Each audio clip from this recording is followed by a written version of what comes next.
All right, this morning, Sam texted me a great idea. He goes, let's go back through the archive. Let's find things that we predicted or strong opinions that we had at the time. And let's bring them back up. Let's see, did we get them right? Did we get them wrong? What did we get right? What did we get wrong? And what can we learn from it? And so we're going to go back. Nobody does this, by the way. Everyone loves to make predictions and have opinions. And nobody ever goes back unless they were right. Well, we're going to show you where we were wrong on a bunch of these. We did 7 or 8 of these that we had a strong opinion a couple years ago, and now they've played out, and we can review how we did. And at the end, we make 2 new predictions. So 2 new things that have our spidey sense tickling, things that feel like they could be big opportunities that we're going to plant our flag and say, look, I think this is one of the new ones. And we'll see in 2 years if we're right or wrong. That's at the end of the episode. All right, enjoy. Yeah. I feel like I can rule the world. I know I could be what I want to. I put my all in it like no days off. On the road, let's try. All right, we're live. What are you drinking? This is my secret sauce right now. I'm not telling people about this yet. Water? Nope. You can see from the color, it's a little different. Green water. I'm just doing some experiments. I thought, we had Dyrdek from More Plates, More Dates on, and he was talking about pre-workout, right? He created Gorilla Mind, that supplement. And then we talked about Bucked Up, and they're a pre-workout supplement. And basically it's like people take a scoop of something before they go do their workout so that they get a way better pump. And it just really like sort of dilates their, vasodilation, and it gets them to have a better workout. I want that for work. I want pre-workout for work. And so I am experimenting with some things that will, how do I have like a boost of focus, a boost of productivity? Yeah, caffeine, I think it's called, but that's okay. No, not caffeine. Caffeine is for mere mortals. By the way, today's episode is going to be exciting. So we're going to go over some of the predictions that we've made, both right and wrong, since the pod started. A lot of these predictions are going to come from the 2020 era. We're going to look back we're going to call it, what did you say? The I Told You episode. I told you so. I told you so. But it is also going to be, I told you we are stupid and we get things wrong as well. I told you so, and sorry I told you that, because I might have been wrong, right? But I definitely told you. I definitely told you. I just want you to take your right hand. I want you to put your right hand in the air real quick. And I want you to reach back, and let's give ourselves a little pat on the back here. Why? Not because our predictions were so great, but because we're actually revisiting predictions, because predictions are one of these things that people love to do. People love to spout random opinions about stuff. And then it just all gets washed away in the noise of social media. Rarely do people ever go back. And when they do go back, it's only for one reason: when they were right. Nobody ever goes back and says, you know what? Nobody asked, but hey, I just want to tell you, I think I was wrong about that one. Or I was at least half wrong about that one. And that's not the code we live by. Not here, not us. And so we're going back. Nobody asked us to do this. We're going back and we're revisiting some of the shit we said. And we're trying to figure out, were we right? Were we wrong, or something in between? And we have a handful of these that we're going to go back. And these are, like you said, 2-3 years ago. So they've had time to bake, and we'll see how they play out. Not much time, but a little bit of time. And the thing about predictions is I was, there's a lot of crazy stuff going on in the world right now. And I was curious. I was like, you and I have been having this discussion a little bit off the pod about like, where do you invest your money if you think the world's going to end? Like part thought exercise, part like things are crazy.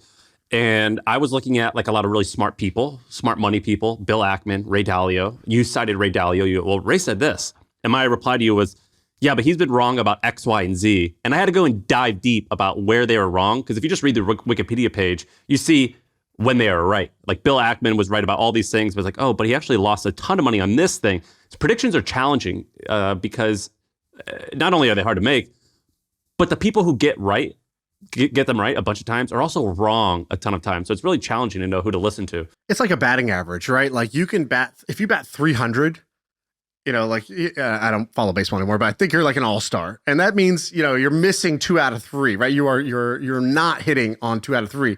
Predictions are way, way, way worse than that, right? Like if you're predicting correctly on 5 to 10% of your predictions, but you're right in a big way, meaning you're non-consensus. So you're right about something that a lot of other people are wrong about, then you make it big, which is one of my favorite quotes. I said this on the Chris Williamson pod: pessimists get to be right and optimists get to be rich. And so one thing we'll see when we go through these, I think, is that the times where we said, it's not going to work, those are the ones where we have a higher hit rate, right? Because pessimists naturally get to be right more often. However, the money is made when you're an optimist about something that other people are pessimistic about. Or as my father once told me, hey, even a blind squirrel will find a nut once in a while. So I love that phrase, by the way. Speaking of nuts and seeds, let me tell you about this first one.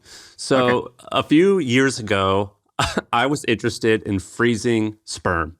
The reason I was interested in freezing sperm is because... We don't need to know, but okay. No, listen, men's sperm count is going down like a crazy amount. Remember Ben, our old producer Ben, had this big thread on Twitter where he was like, he documented sperm count and he like made some drastic prediction that like in 50 years, like very small percentage of men are actually going to be able to procreate. And this is actually a really big deal. And so I've been interested in that topic for a minute. And so I tried freezing my sperm and I actually looked at the episode that we talked about it. And the episode was Sam's unboxing of his sperm kit or something like that. Yeah, because you had it. You like held it up. Dude, here's the story. You have to get the sample. First of all, to do it at a hospital, which I also did, you have to bring the specimen 30 minutes after capturing it. So, like, if you're not close to a hospital, I don't know what you do. You go in the room, you go in the parking lot. I don't know. It's like a really weird thing to collect, and it's a very shameful thing to hand the nurse. There's a special parking area. There's a covered parking area you can pull into. It's a very shameful thing. Like when you walk into the doctor and drop the bag. It's way. Have you ever given pee? It's like that's kind of shameful. Giving sperm totally. is way worse. And so I'm always making excuses. I'm like, I just didn't have a lot of water today, and they're like, we don't need to know. I'm like, I captured the specimen though. Yeah. It's a very shameful thing to do. So anyway, I tried one of these at-home services and I brought it to my office because you have to do it and then you have to refrigerate it and then you have to mail it in. And I like packed it in a box within a box so no one even knew, but I had to do it at lunchtime. And people in my office were like, what's that in the refrigerator? What's this box? And I was like, oh, it's just a thing. It's a thing. But it says it's like a biohazard or something on there. And then eventually someone was like, all right, what is this? And I'm like, it's my sperm. And my employees got really angry at me and they like told HR and I was like, I don't know what you want me to do, man. This is what I had to do. So that's like a funny update. But I tried two services. One was called Legacy. One was called Daddy, DADI. At the time, Legacy had raised $1.5 million. And the update on them is they've since raised a round of 3.5, a round of 15 million, a round of 25 million. So what's that? That's $45 million they've raised. So I presume things are going well with them. So the most recent round was in 2022. Daddy, the company that I talked about at that point, it's kind of a weird name. I don't even like saying that. They had only raised let's bleep that out. Yeah. Yeah, it's weird, man. So that company has since been acquired. They were bought in 2022 for $100 million. So that is a thing that we nailed, I think. And I think you almost had back-to-back episodes because you also were talking about TRT.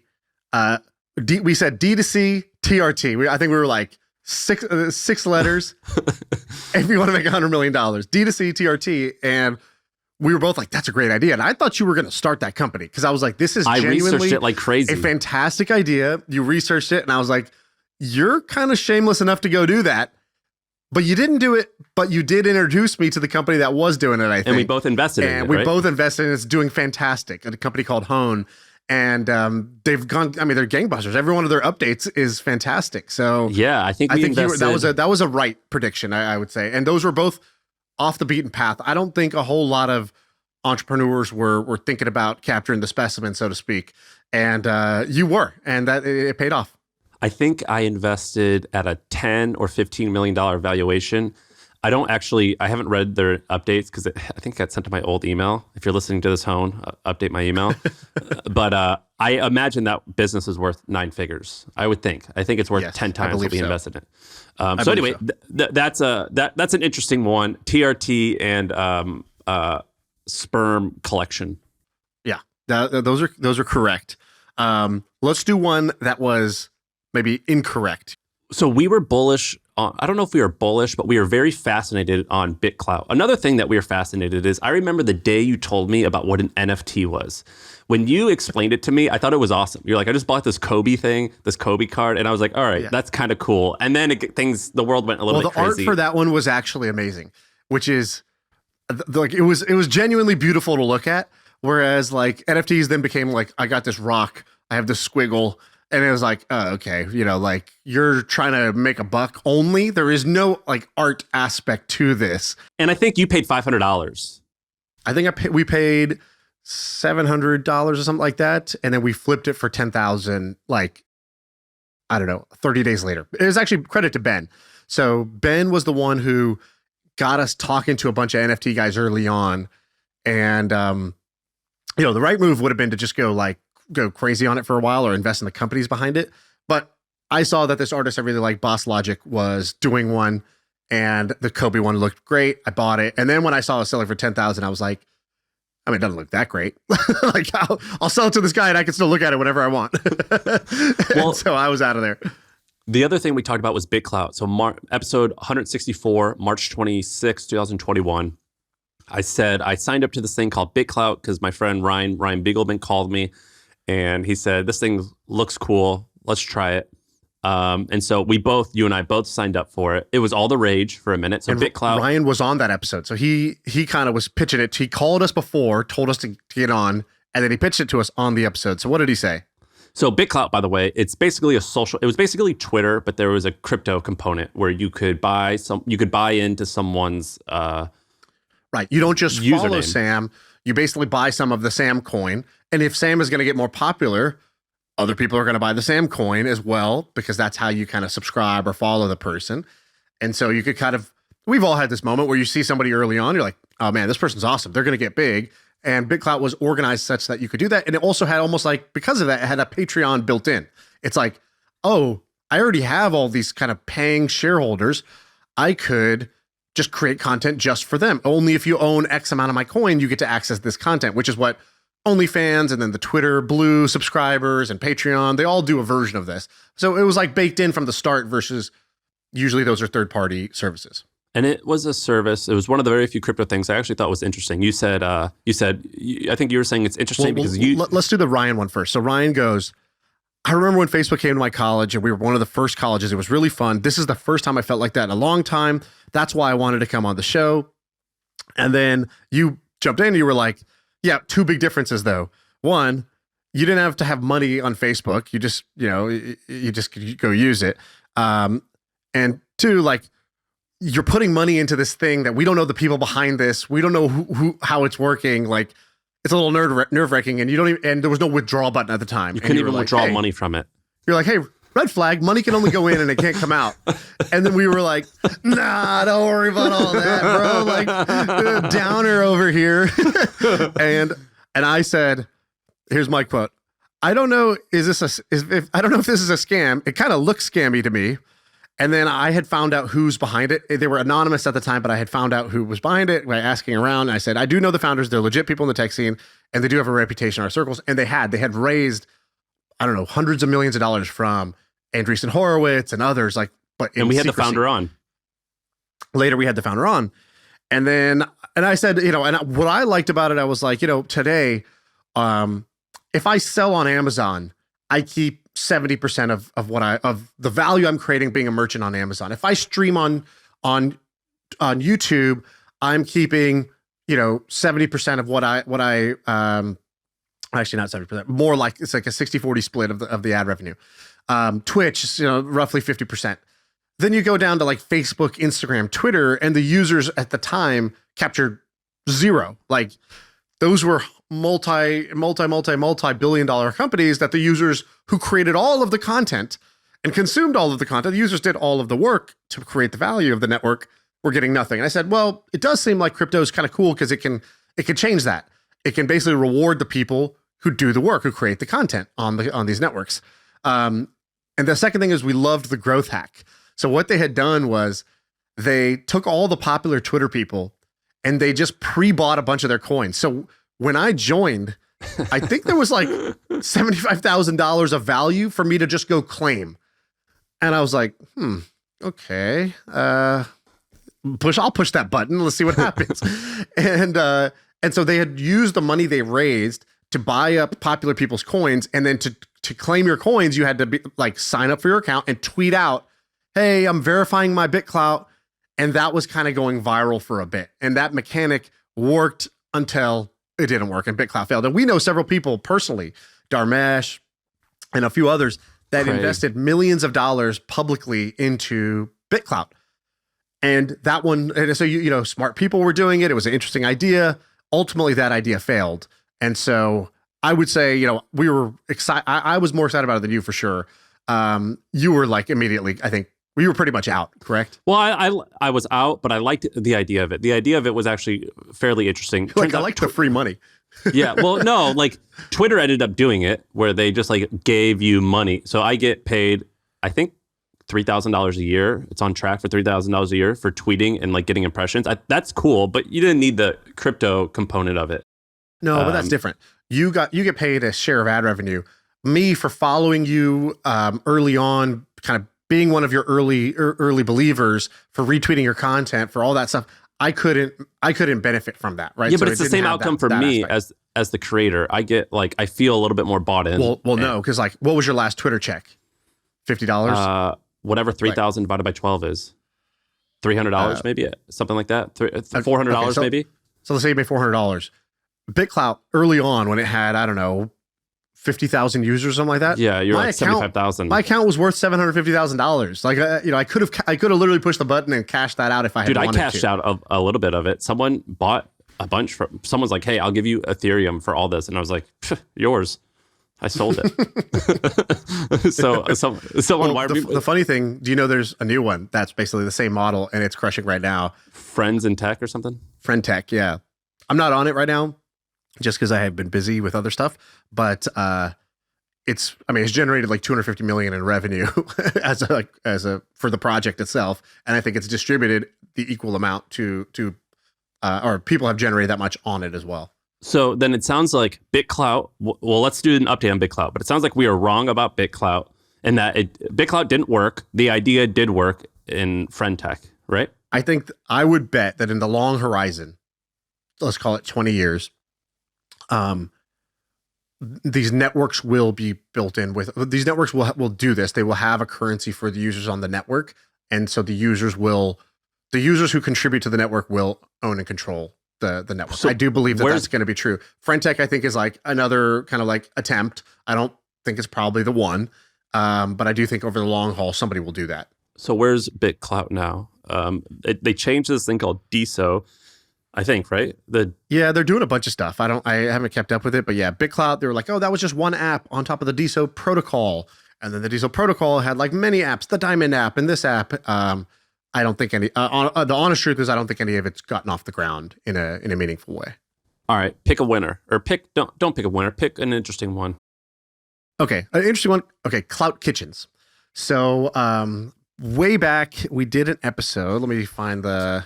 I think we were talking about My Cookie Dealer and a bunch of other. No, you weren't brands. There. So I came over to your office to record one day. You couldn't make it for whatever reason. And you were like, oh, my buddy Stu, who had been kind of listening to some episodes, Stu Iverson was there. And he was like, I'll jump in. And he jumped in and he had a bunch of ideas. One of the ideas he had was he goes, you know how Travis Kalanick has left Uber and he's got this idea of cloud kitchen. So he's like, you know, I'm going to create these restaurants that are just built for Uber Eats, built for DoorDash, and they'll be delivery only. There's no physical location, blah, blah, blah. He goes, well, there's a better, I have another idea. Clout kitchens. And I was like, Clout kitchen? What do you mean? He goes like, you know, social media guys who have clout, you know, they have this like, you know, they have a big influence. He's like, I think they're going to open up their own restaurant. Just like, you know, there's Margaritaville and Gordon Ramsay has his restaurants or whatever. You're going to see celebrities create their own restaurant brands. They're just going to license their name and face to somebody. And then fast forward, like, I don't know, a year and a half, Mr. Beast Burger comes out. And Mr. Beast, one of the biggest social influencers, launches his own virtual restaurant chain, exactly as Stu had predicted. And at the beginning, it looks great because the launch is insane. There's videos of people just like going and trying to order this stuff. And I think it did over 100 million in sort of gross revenue, just sort of purchases of from Beast Burger in year one. And so it looked like at the time, damn, Stu called it, great idea. However, Cloud Kitchen's thing has a couple of issues. One is really hard to control quality. Why? Because the way these work are, there's just mom and pop restaurants and they send the packaging to them. They're like, hey, if an order comes in that's in your area, you're going to make a burger. Just make whatever burger you normally make. Just try to make a good burger, a good cheeseburger, but wrap it up in this Beast Burger packaging and put it over here. The guy's going to come pick it up. And that's how cloud kitchens work. It just gives existing restaurants extra order flow. But because of that, you have total, like, no control over quality because you have, 400 operators, each making a different recipe, each with a different, sort of quality control around this. And at some point, Mr. Beast was like, dude, this is actually bad for my brand. People are ordering. It's like not right. It's not good, whatever.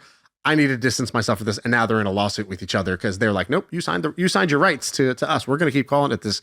And you're hurting our business by saying that. And so now he can't really talk about it. So that's not a failure, though. I mean, but it's a failure for him. Poor execution, but it could work. It just so happened he was the biggest, at the time, or still is, and it got too big too fast. That doesn't mean it's a bad concept. And I still think if someone's going to do this, you could do this. You just need to have a much more controlled SKU. So somebody needs to do it with cookies, or they need to do it with a they need to do what's it called? The edible arrangements or whatever. It's like, here's a gift you can send somebody. It's like, you need some celebrity who's going to just create the version of edible arrangements on top of DoorDash or whatever. Just like this gifting thing that's can be more consistent. So maybe you could just send the final thing to each location. I think Reed told us on the pod when they launched Beast Burger, he was like, me and Jimmy were just in a bedroom. We threw it together in 90 days. He made it sound like pretty ragtag. It was just oh, let's just throw it out there and see what happens. I don't know if that's the truth. That's the kind of the energy that was implied. And, so it just didn't work out for execution reasons, but it could still happen. Okay, here's one that we were, I'll give you two that I was right, but pessimistic about. So, Clubhouse. So I wrote a Twitter thread that was kind of the thing that blew up my Twitter for a while. I wrote a Twitter thread that basically was telling people why Clubhouse was the hot name at the time. It went from nobody was on it to the cool kids are on it to this is, a $2 billion company all over the course of less than a year, right? This thing was just flying. And it was oh, this is the next social network. And all the big names were believers in this thing. I remember being I enjoyed being on it, but I was oh, this is not going to work for certain reasons. And then I would hear really smart people, Mark Andreessen invest in this thing. Andrew Chen, the social guy, oh, he's investing in this thing. Then you hear Naval, who's an investor in it, and he's this will be bigger than Twitter. And then, Sahil from Gumroad, I remember listening to him on a Clubhouse thing, and he's Clubhouse will be bigger than Twitter because everybody can speak and not everybody can write. And I was that's not how this works. You can't just be my app, it's called Breathe and everybody breathes. So I'm going to be the most valuable company. I was what is this logic? And I wrote this thread. I said, hey, everybody thinks Clubhouse could be the next big thing. I think it's going to fail. And here's how I think it goes down. I wrote this thread. The thread goes viral. Yeah, you had celebrities reach out. Isn't that how you met Hasan, Minhaj, and who else? I think so. There was a bunch of people that were I don't want to name drop, you know what I mean? But it was crazy. It was people that I admired. Yeah, it was your heroes. I mean, some of these podcasts, the sports podcast guys who you love. People who were famous, authors or writers or whatever, either followed or DM being that was so good. So I was wow, that was great. But I also got blocked by a bunch of VCs who were Mark Andreessen blocks me. They're they go from following to blocking instantaneously. Why? Because I told them that maybe their investment wouldn't work out. And I got some hate. Some people were oh, why are you rooting for a startup to fail? I didn't say I'm rooting for it. In the thing you said, I don't want them to fail. I just have experience in this space and I don't think it's going to turn out nicely. Yeah, but I think rightfully so. People don't believe that, where it's look, I wish you the best. They say that like when they're fighting, like, look, I wish you good luck. And it's like, no, you don't. But I think, fast forward, I don't know when that was. I think that was 2021. So fast forward 2 years now. And I feel like not just was I right that Clubhouse failed, step by step, because I was like, this is what they're going to do. They're going to realize that this doesn't, like, that they can't grow the thing this way. They're going to then launch a recording feature because they're going to say, you're missing the live show. Just record it. We're going to optimize towards people creating shows versus people just hanging out. And they're going to try recording. And then no one's going to watch the recordings. And then here's what they're going to do. They're going to be like, we looked at the data. And actually, yeah, people don't watch these recordings because what makes the great live show isn't as good it isn't a well-edited recording. So then they're going to be like, who really uses this? People who hang out and make friends on this. And we're going to switch to a Hangout product. And sure enough, they switched to a Hangout product. And they did basically each of the steps except for the last one, which I predicted was like, they end up sort of fire selling it to Facebook for, whatever, $70 million. And then he becomes a product manager at Facebook. Like, that part hasn't happened yet. But pretty much step by step. So that one was a right, but pessimistic. And, I guess one takeaway is, it doesn't really matter to be right when it's pessimistic. There's nothing really that great comes of it. You kind of look like an asshole, even if you're right. Yeah, exactly. I'm like, oh, great. Now I'm like, yeah, I told you they would fail. And it's like, oh, okay. Speaking of things that you say that you don't really mean, did I tell you about that time that a kid flew in from England? No, what? One time when the hustle was getting started, this kid called me from England. He goes, I love the hustle. And I was like, all right, let's talk. I started talking to him and we just bullshit. At the end, I go, yeah, if you're ever in SF, just let me know and we'll help you out. And I meant it as like a way to end the conversation. And I learned at that moment, you should never say that. I get a message 3 weeks later and he goes, hey, Sam, it's the guy from England. So my flight lands tomorrow. And he just shows up and we have HustleCon, like my big event, and we make him work the whole event. And we're like, here, you could sleep on our couch. And we dress him up in a Texas outfit. He had never been to America before. We gave him cowboy boots and a hat that we had in the office. And we called him Texas Sam the whole weekend. And he stayed with us for like 5 days, all because on the phone, I was like, yeah, So now I don't say those things anymore. If I don't mean it, I try not to say it. That sounds like an amazing experience. That sounds awesome. Well, it was only it could have been. It could have been bad. Lemonade out of lemons situation for you. Well, it could have been horrible. What was the other one? You had two. Was it Thrasios? Thrasio, yeah. So Thrasio was this company that was buying up all the It was a roll up, an aggregator of Amazon brands, Amazon. One of the FBA fastest brands. growing startups ever. I think they went from zero to $1 billion in market cap or valuation in like 12 months. And tons of revenue, and then tons of copycats because everyone was like, oh, Thrasio, one of the fastest growing startups in the world. We're going to repeat this. And we had friends who did it too. Some of our friends went and did the same thing where they bought a bunch of Amazon businesses. May they rest in peace. But it didn't work, right? That's the problem. So, I remember calling Andrew Wilkinson and I was like, yeah, what do you think about this Thrasio stuff? And I was like, I kind of get it because, they're doing, like, I think roll-ups in general are just like a really nice blueprint for a business. This roll-up kind of makes sense. Andrew had done a semi-roll-up with Shopify apps. And so I was like, do you see this as like, a really good opportunity? What do you think? And he goes, I think they're picking up pennies in front of a steamroller. And I had never heard that before, but I guess that's a phrase, like a Charlie Munger type phrase. If Andrew says anything interesting, it most likely came from Charlie Munger. That's his hero. And exactly. Charlie has wonderful phrases. So most of the wisdom he has is from Charlie Munger. And I go, what do you mean? And he's like, it's like picking up pennies in front of a steamroller. Like, you're going to pick them up. You're picking up these little kind of like what seems like these little cheap assets. And you think it's all going well until you get completely run over.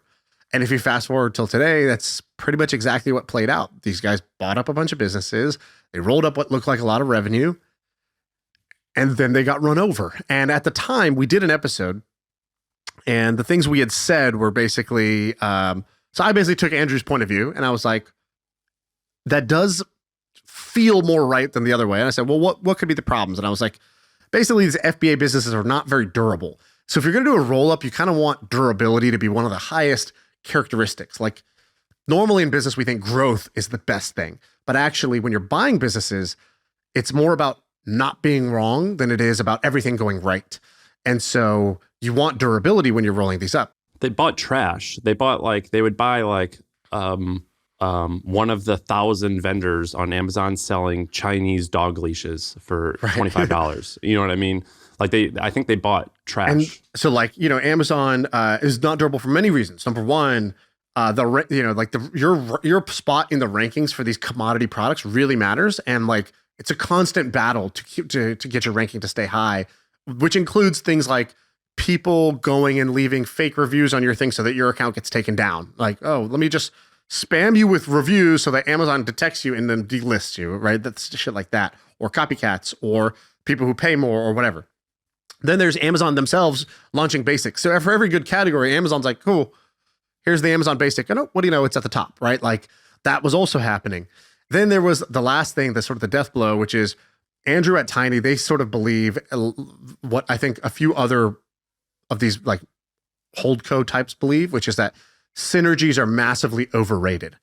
That like, it's very easy to talk yourself into, we're going to buy these 5 companies and then synergy. And it's like, what synergy? It's like, we're going to centralize the back office and we're going to cross promote with each other. It's like, no, actually, none of these brands had enough brand love for you to cross promote anything. Nobody trusted you.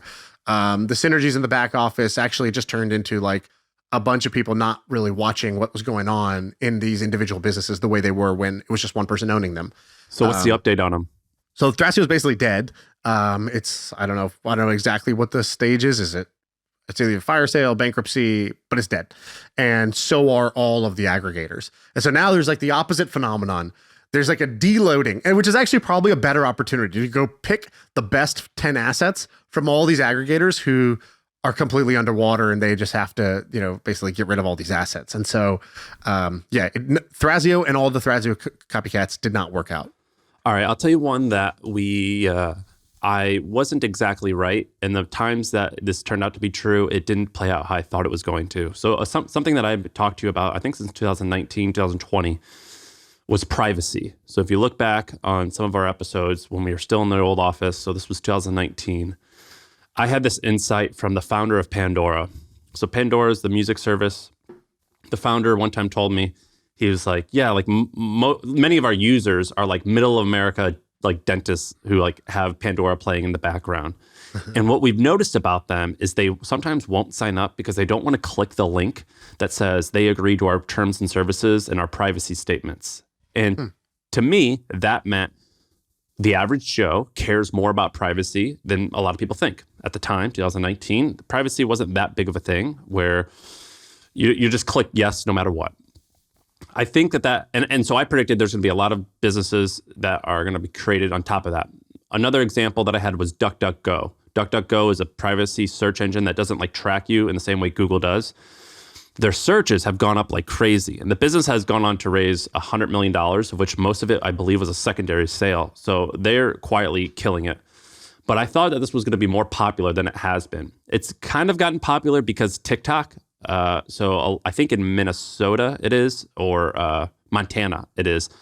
They have banned or are trying to ban TikTok for privacy reasons. They're mostly doing it because they don't like China, not because necessarily. So this is where I was wrong. They're doing it for the Chinese purpose, not exactly the privacy purpose. But I thought that this was by now going to be a lot more popular than it is. It's slowly growing, but it's we don't not. care if you give up all your data, but you better give it up to an American company. Yeah. You better give it up to us. Yeah. So I didn't nail that yet. I'm still holding out. But I thought by now it would have picked up a little bit, but it hasn't. So I'm going to give you one that we got right and wrong at the same time. Meaning, we did an episode back in 2020, July of 2020. COVID has been like raging for 3 months. And we do an episode called Is GPT-3 the Next Big Thing? Episode number 94. We're like in 500 now. This is 94. And we had gotten access to this tool called GPT-3, which at the time you had to like get an API key you had to borrow that. You had to get a friend to get you an invite to get GPT-3. And it wasn't that good. It was okay. We were pretty stunned by it, mostly because we're 12-year-olds and we like made it write like a rap song in the form of Cardi B for us. And we were like, this is hilarious. This is amazing. It just wrote a rap. Like this rap is actually good. I said, write a rap by Cardi B. And the title of the rap was Walk That Plank. And it was a very long, it was like, it had rhymes as if Cardi B was saying it. It was very, very and raunchy. we were both so impressed, and we were like, "This is amazing." And we were basically like, "Hey, this is super cool." Blah blah blah. And we correctly back in July 2020, before ChatGPT became the fastest growing product of all time, before OpenAI became a $100 billion company, before AI was the trend, we released an episode with the title is GPT-3 the next big thing. Answer was yes. However, I count this as an L. Why?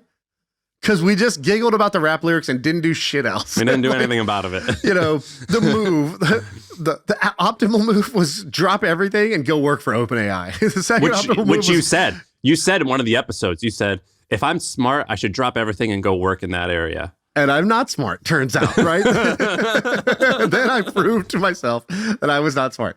There was 100 ways to make $100 million with this. I could have started a company using GPT-3 as the backbone, which the guys from Jasper did. They were like, oh, let's use this to help marketers write blog posts, write tweet storms, write captions, write anything. That story needs to play out still, though. Yeah, but they built a company that got to one of the fastest growing companies I've ever seen. Getting ARR over $50 million in 1 year is insane. And so could have started a company, could have gone and worked for OpenAI, could have invested in the OpenAI spinouts like Anthropic, which is now a $20 billion company, or, go through the list. Could have, what else could I have done? I could have just, so between investing, starting a company, or joining a company, there was a lot of different ways to capitalize on that opportunity that we identified. But I didn't. And I think this has happened, many times where you're sort of the opportunity, the elephant in the room is the opportunity, and you just sort of oh, that's cool, there's an elephant over there, versus being oh my God, wait, stop everything I'm doing and let me reassess what I'm doing in order to. What's this analogy? You kill the elephant? Are you going to kill the elephant? Look. You know how it is with analogies on the fly. Sometimes you got to weave two and two together. Do you kill the elephant? Are we going to kill Sometimes the elephant needs to strike while the iron's hot. And now you got an elephant that's striking iron, right? We don't know and where this is going to go. The elephant's in Rome, my friend. It's like that Michael Scott episode of The Office where he's like, sometimes I just start a sentence and I have no idea where it's going to go. That's podcasting for you. What's the Bryan? Okay, so let me preface this. One of the things I like to take pride in is either hiring people before they get before they kind of reach the pinnacle of their career. I also like this on the podcast when we find interesting people and we talk about them. A lot of times they're still popular, but we got them before the curve. One of them was Andrew Huberman. We interviewed Andrew Huberman. I forget exactly when, but I remember when he interviewed us, he was just using his AirPod headphones, looking into his laptop. It looked like he was in a bathroom or something. As if he was ran to some room. It wasn't a big deal. So that one was a cool one. So I got somebody here that this is all you. So you come on the episode one day and you go, this guy Bryan Johnson? And I'm like, nah, not really. You're like, Venmo? I'm like, yeah, of course. And you're like, well, it's owned by a company called Braintree. Braintree? I'm like, vaguely, payments company, something. And you go, listen to this guy's story. So this guy's story is basically Bryan Johnson. I'm not gonna do his whole life story, but interesting kind of early on door-to-door sales type of guy, ends up creating a tech company. Braintree buys Venmo, sells Braintree to PayPal for $700, $800 million, creates this Neuralink type of thing, this brain reader. And you're like, but forget all that. I'm like, forget all that? That was a lot. That was amazing. You're like, forget all of it. Go to this website, blueprint.bryanjohnson.com. And I go, and it's size 6 font. It looks like I'm reading from a textbook. And you're like, this guy is measuring every part of his body, every single organ. He is measuring it, and then he is optimizing it, and he's doing crazy shit. And look at this. He's been doing this for a year.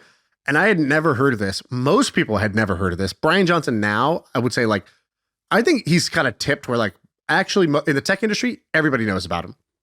Even some mainstream people, they'll call him the guy who's trying not to die or something like that. Yeah. Oh, that guy. Yeah, I've seen him. He looks weird, right? It's because I bring him up in every conversation I can find an excuse to because he's fascinating, and people are like, "That's great." Oh, I just don't feel like that's gonna work, right? It's a very polarizing thing. But you found this early, and you were watching him. You were talking about it. Then we got him on the pod early on. Great. And we're about to release another episode. I went to his house. We recorded another one, but I feel like you spotted, this was your Uber angel investment, right? You spotted Bryan Johnson way before anybody else was really paying attention to him. Let me explain the story. It's been long enough. I can tell the story finally. Here's how I found out about Bryan. I can't name names. I have a friend that was going on a first date with this lady he had just met. And he goes, hey, Sam, I'm going to take this lady. She seems awesome. I want to take her on a first date. I'm going to take her. I have a little plane. I want to take her up in the plane and we're going to fly around F1. You know, F1 was in Austin. We're going to go above the stadium and it's going to be an ordeal. Would you and Sarah like to come on this double date? I would love it if you'd come. We said, yeah, sure. Sarah gets sick. And I text him. I go, hey, man, Sarah's not in anymore, but I'll still go. And so I go. You want a third wheel? I third wheel on this date. And we go on this date. And she's a lovely woman, whatever. And it wasn't trying to be cool, but I was trying to hype up my buddy. And I go, hey, lady, have you ever been in a plane on a first date? Like, this is pretty cool. She wasn't trying to damp the mood or, you know, like rub it in this guy's face. But she goes, oh, yeah, you know, this other guy I used to date, he liked to fly. And we're like, huh. So we asked a few more questions. And we're like, what does he fly? And she named some jet that's like a $40 million jet. And we're like, what? And and then she says something like, yeah, but he likes to fly it himself, but he has a staff. And we're like, who the hell is this guy? And so I Google it, like who this person is. And that's how I find Bryan. It was, she used to date him. And that's how I find out about him. And I just start Googling and I come across Blueprint that he just launched a few weeks prior. And I'm like, right. This guy's amazing. That's how I found Bryan Johnson. How did that date go, though? It didn't work out. Outrageous decision by you to join the date. I joined the date. Dude, it's them two in the front two seats and me in the back. And I have the headset, but I'm like putting my hands over there like, hey guys, like... It was so funny. I had never been up in a plane like that. And I was like, I'm not passing this out. Can I still go? And I was pipping him up the whole time. I was like, hey, guy, have you told lady about that one time you did this amazing thing? But you're doing it through the plane headset thing, which is like you have to yell. Yeah, but I'm still leading up. Like, hey, how about Yeah, like, did you tell her about the time that you paid for everyone's dinner? It was $2,000. Roger. Yeah, I'm like, I'm trying to like pimp him up while I'm wearing this headset. You're like pointing. I was like, hey, we could go there next week. Yeah, or it's like, hey, guy, did you tell lady about the time that you had the box seats at the F1 and you took all of your friends because you're so nice? Yeah, it was like that type of thing. It didn't work out though. I tried my best, guy. I'm sorry. You know who you are if you're listening to this. That's hilarious. You had a couple more on here. I don't know if you have time, but you had a couple more on here that looked kind of interesting. So you had do paid communities, and then what's this Inertia one? Let's do Inertia. Okay, so you talk a lot. That's no surprise, but every once in a while you say something that's pretty profound. One of the profound things that you said, it stuck with me. This was in 2021, March of 2021. You had this episode where it's just called Inertia, I believe. And you said, inertia explains why 90% of people are doing what they're doing. In my life, I've had moments where I realized inertia is a bitch. Inertia is the reason why I'm doing these things, not actually because I want to, but because of inertia. And oftentimes I've got to check myself and ask myself, am I really doing the right things? And I think that you were referring to a business that you had previously sold where it wasn't doing that well. And you're like, do I even believe this is a big opportunity? Would I even be doing this if I weren't already doing it? Would I have hired these same people? Would I work with these same people?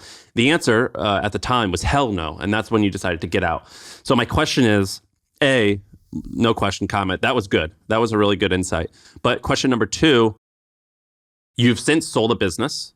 So you started and sold a business, I think, post this comment. Yep.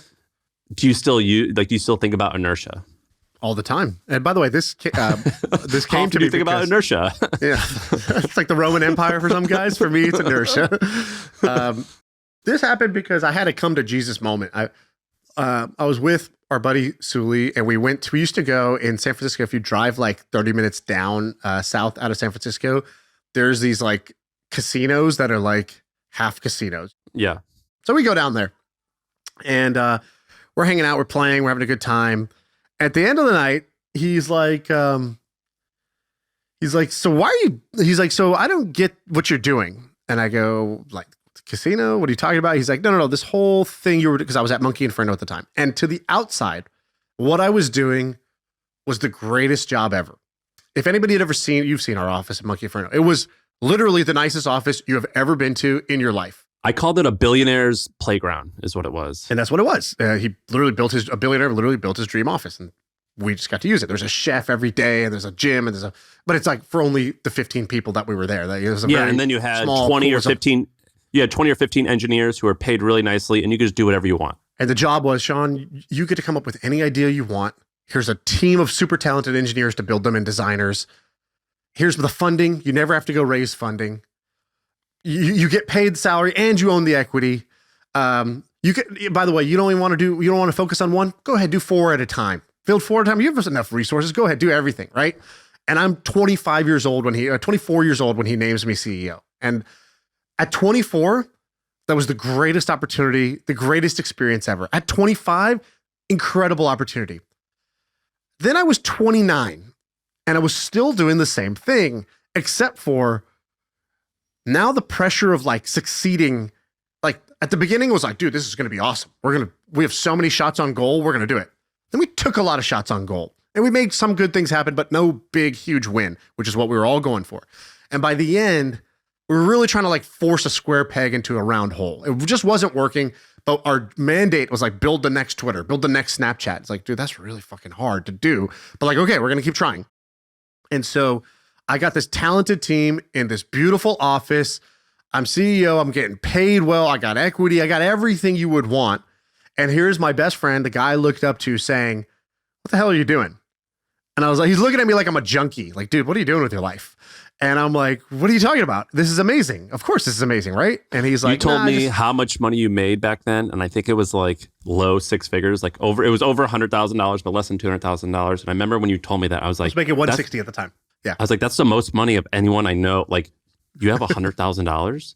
Like that, it was huge. I remember you told me that amount, and I was like, you're so rich. It was huge to me too. I was like, this is amazing. And then I was like, and if any of these ideas hit, this is great. So he's talking to me. He's just like, I feel like you're just doing the same thing over and over again and not getting a result you want. And I was like, he basically asked me a very simple question. He's like, if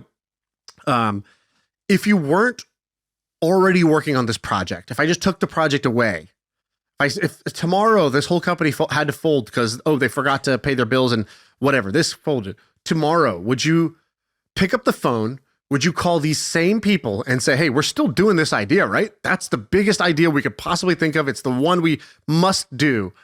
Would you call these same people to work on this same idea? And my answer was, yes, the same people. Hell no, not the same idea. And I was like, that's kind of a shitty realization to have. It's like, I was like, am I an idiot? And he's like, no. He's like, this is common. He's like, inertia is a bitch. And he's like, almost all of us are just doing what we're doing because we were already doing it. And like this even happens with investments. After we got acquired, I got a bunch of Amazon stock.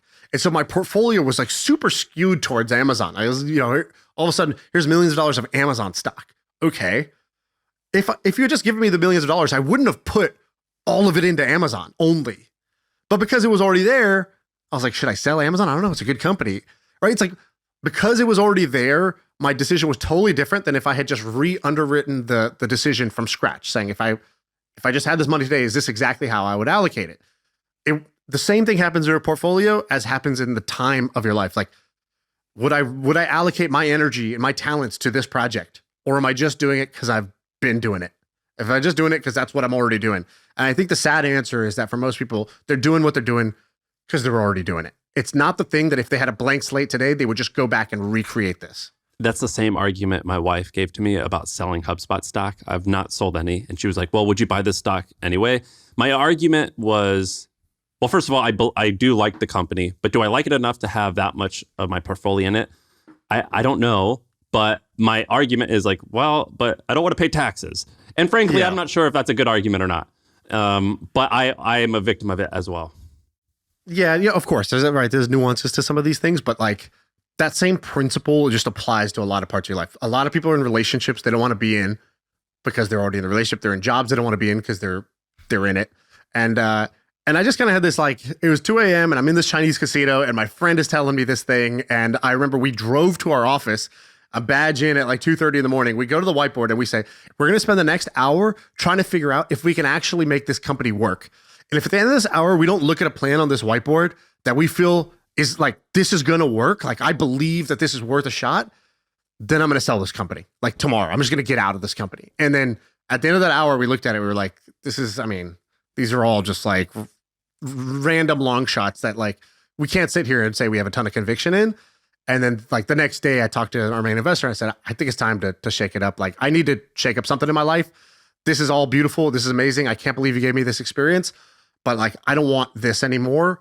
Let's either sell the company or you should replace me or something. Something's got to change. I can't unhear what I heard last night. And I have a lot of flaws, but the one good thing I have is that once I hear the truth, I just act on it. Like I just agree that like I've heard the truth now and that's it. There's no going back from that. Whereas I think some people will see or hear the truth and then they'll go into denial or they'll delay. And I don't do denial or delay. That's a good one. Yeah, I always, I thought that line, inertia is a bitch. I remember that one, so I had to bring that one up. Maybe the last one is paid communities. So I've been interested, if you listen closely over the last 550 episodes, there's like 2 to 3 things that I've like have been obsessed about. And I knew I was going to act on one of them. I acted on one of them. It's a paid community. So by the way, can you say the 2 or 3? What would be the 2 or 3? Helping people find jobs. So I call it job boards. It's beyond that, but I've always been fascinated by that. And then creating somewhat related, but I've always been fascinated by the trucking industry or other like blue collar essential jobs that don't have a lot of technology or software in order to help them be more efficient. So those are like 2 or 3 things that I've always really liked. And then of course, B2B media companies and database and research businesses. But the other one that I really loved was paid communities. And if you listen closely, starting in 2020, I did a lot of breakdowns on different paid communities. So I mentioned Tiger 21, Vistage, which has since sold. So I talked about Vistage. A lot of people didn't know what Vistage is. It's like similar to what Hampton does, so similar to what YPO does, but the target market is CEOs and business owners of like plumbing companies in middle of America. Doesn't sound that huge, but it has since sold for about $1.8 billion, I think about 8 or 10 months ago. Now it's doing close to $500 million a year in sales, very profitable. And so I talked about paid communities and I talked about Tiger 21, a few other ones. Here's I made a list of pros and cons back in 2020. So this was March 2020. And I'll tell you if I think the pros and cons are true since I've now run Hampton for about 1 year. So pros of paid communities. They can grow quickly. They seemed fun to run if you're interested in the topic. You don't need a lot of money to start them. They definitely seem profitable. And then the cons were a lot of times they don't scale that well. I think churn could be pretty high. And those were like my 2 main cons. So the truth is that they can grow quickly, but you don't want them to grow quickly. You want them to grow slowly. So I was a little bit wrong about that. Can you start them with zero money, $0? Yes. I started Hampton with no money. We didn't even buy a website or a domain name. Can they be very profitable? Yes. The answer is yes, they can. What I got wrong or didn't mention was how meticulous you have to be about growth. And they can get big, but they just take longer. And that's okay, because I think if they take long, usually, not always, if something takes longer to grow, maybe that means that it's going to die, is less likely to die quickly. Example, Thrasios. Grew quickly, probably is going to die very quickly. There's a lot of examples of that. And so it has, in fact, proven to be a big business, or it can be a big business. It's harder to grow than I thought, but not because of demand, but because you don't want it to grow quickly. You need it to grow slowly. You have to be really thoughtful. So I underestimated how challenging that is. But I did a lot of the work in front of people. I would have thought that someone was going to launch this. I even interviewed. The funny thing is you invited a couple of other paid community CEOs on the pod as guests, asked them 100 questions, and then took their lunch. And I just find that to be an incredible story that I look forward to telling as this plays out. I needed to work. I needed to work first. At the time, you had a community called Club LTV, which was an ecom community. I think it was making $100,000 a month pretty much right away. I think you actually, that name is wonderful. Not that big. It was free. I didn't charge for it. But it was like invite only. Like I was running an e-commerce business, but I'm part-time in it. And I've never done e-commerce before. And so I have a strategy of like, if I'm going to do something that I don't know how to do, there are hacks to learn faster. One of the hacks is surround yourself with other people who are playing the same game at 1 to 2 levels above where you're playing it. Meaning they're 1 to 2 notches better at it than you are and further along than you are. And so when we wanted to grow big on Twitter, I think both of us had a similar idea. We created a text message group called the 100K Club. And we invited 6 people who all had that same goal. And then we all talked in there about initially like stuff we were doing to make that happen. Then we all just became friends. But like immersion into a small club of people who play the same or playing the same game at a 1 or 2 notch higher level than you is one of the hacks to get better at something faster. And so Club LTV was cool. If I just create a curated group of awesome e-commerce owners, I'm going to learn a bunch of shit that I need to know to make my own thing successful. So I'm not even charging these people because I don't need to make money off this.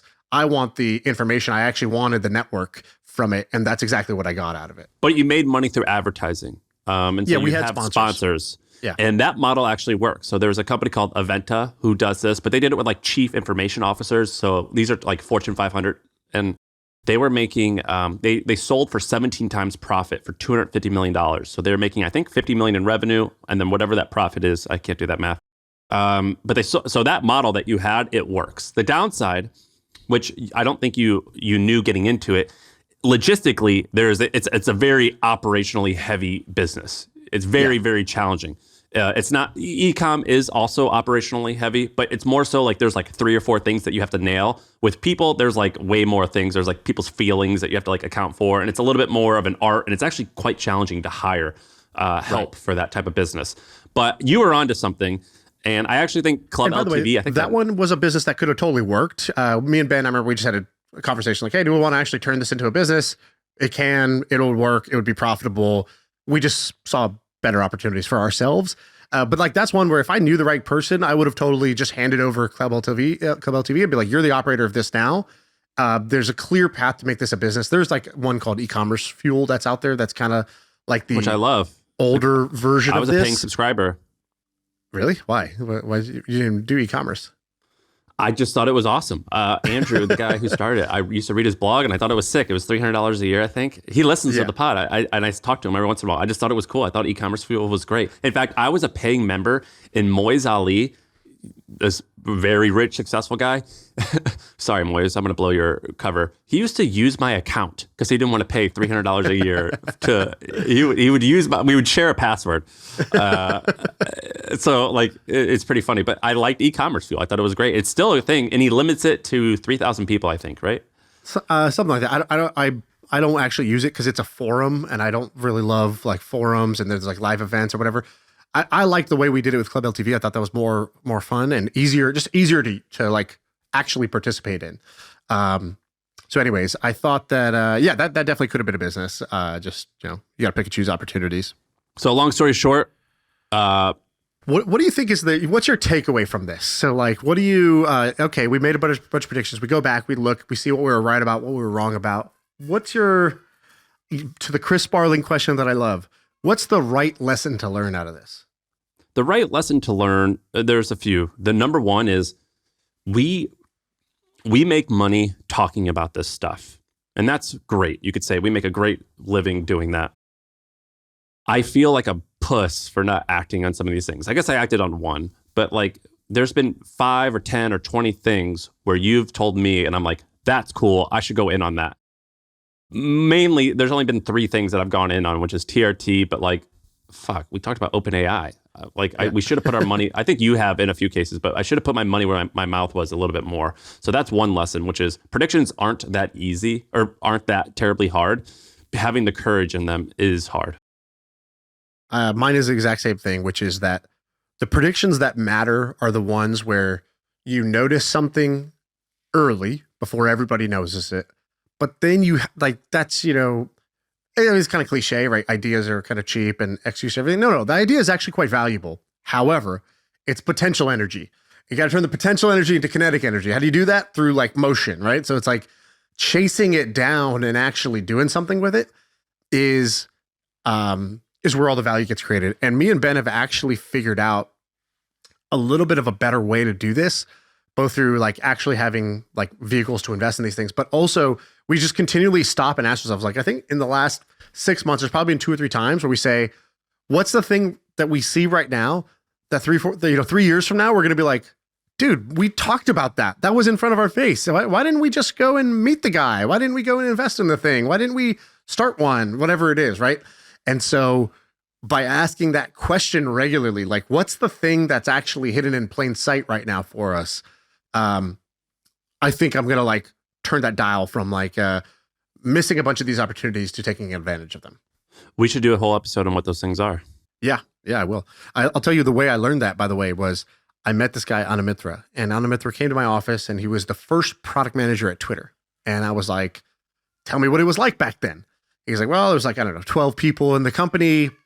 I joined, 15 people, something like that. I joined and I was like, was it obvious at the time that like Twitter was going to become Twitter? He's like, no, not at all. Like Twitter was kind of interesting, but looked pretty frivolous and useless. People were texting out like what they were eating. There was no app at the time.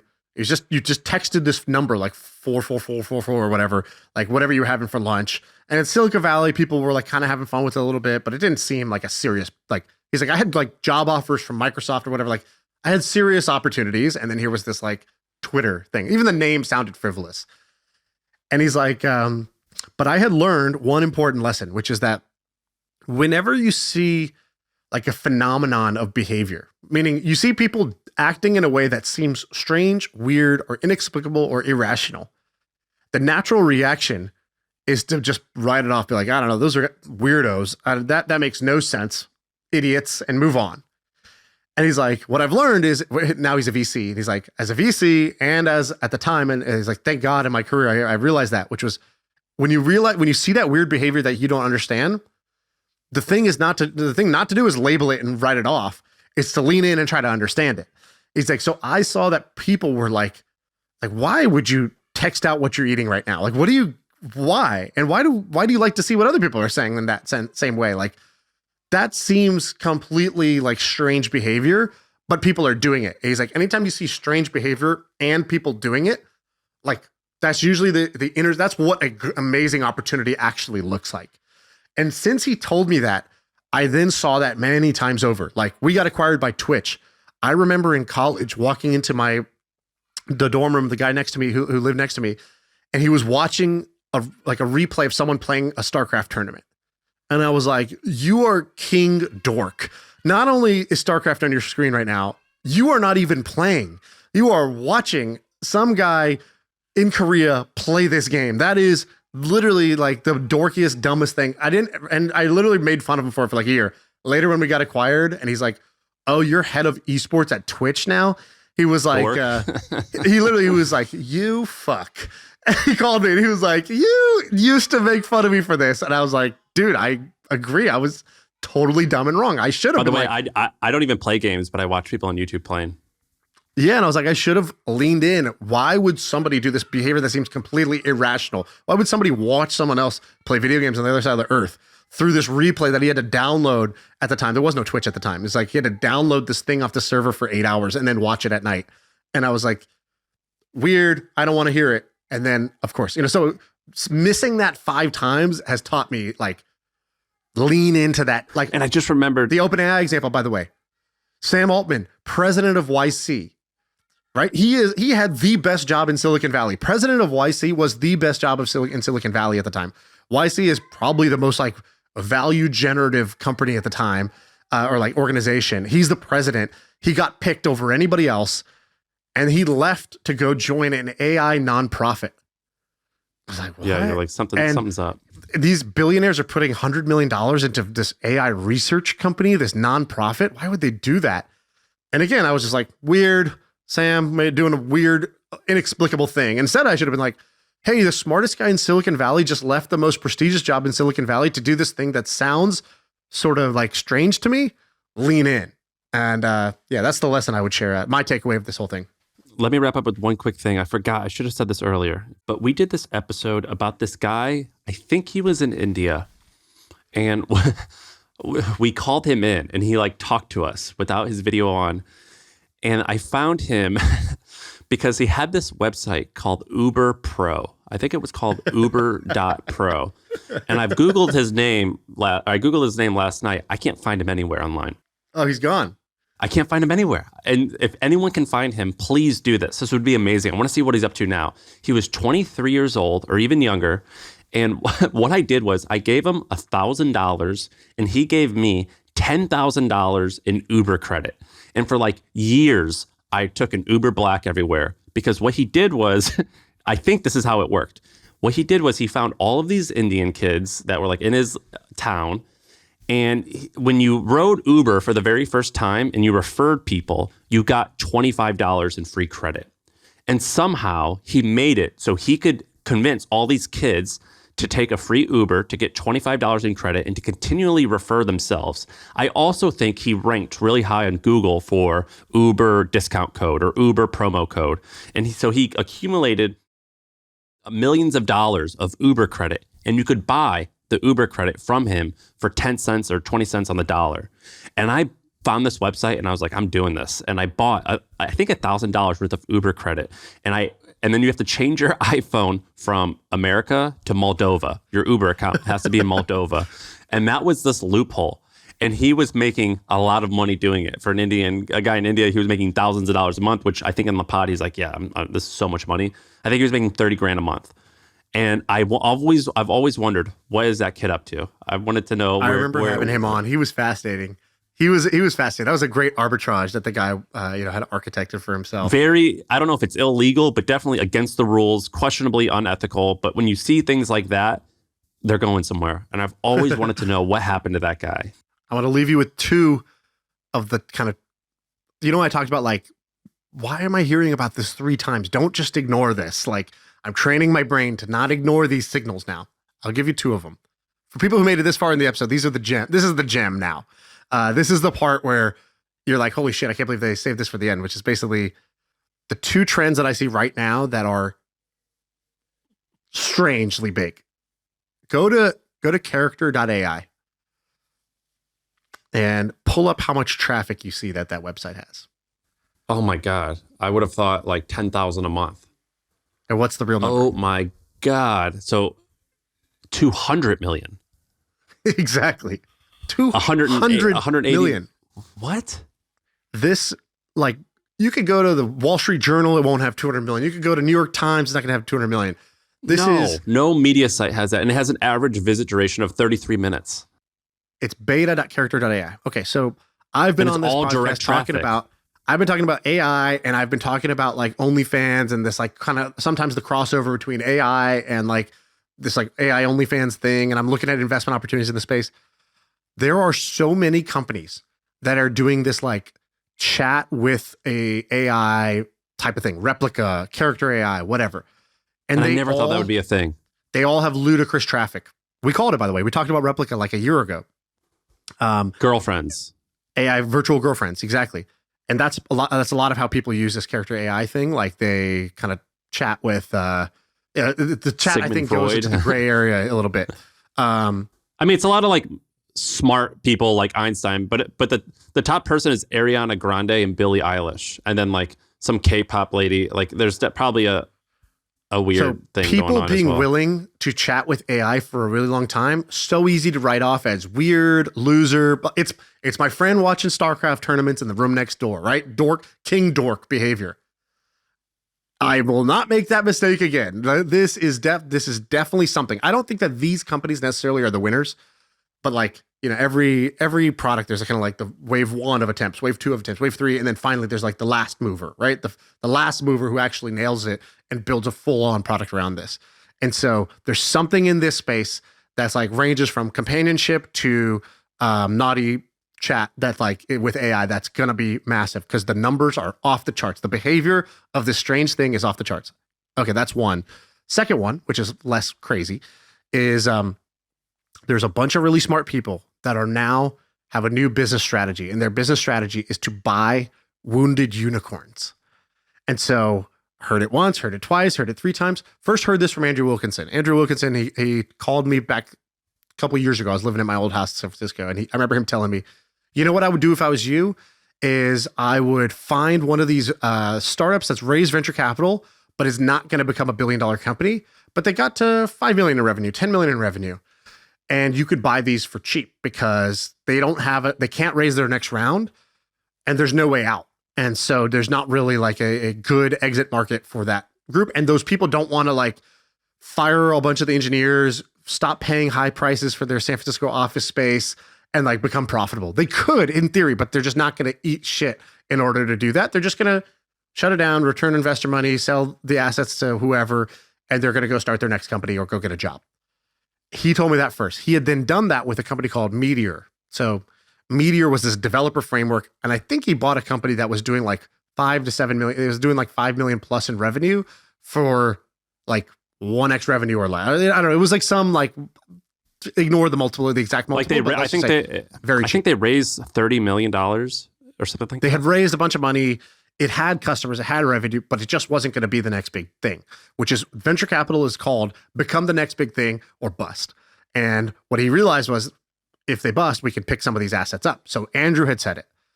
Then you hear other people that are talking about this that are doing this. Our friends Xavier and Sieva, they're doing this right now. If you're driving to San Francisco, there is a billboard with with their company that says like whatever, like there's never too late for a second chance or something. It looks like, honestly, it looks like a divorce lawyer because it's KJ with her arms crossed and it says like, there's always a second chance or something like that.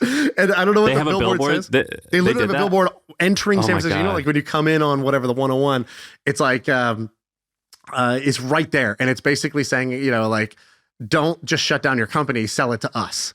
So they're doing this. Jeremy Giffen is like, he came on Invest Like the Best, and he was like, yeah, I think one of the big opportunities right now is to do this.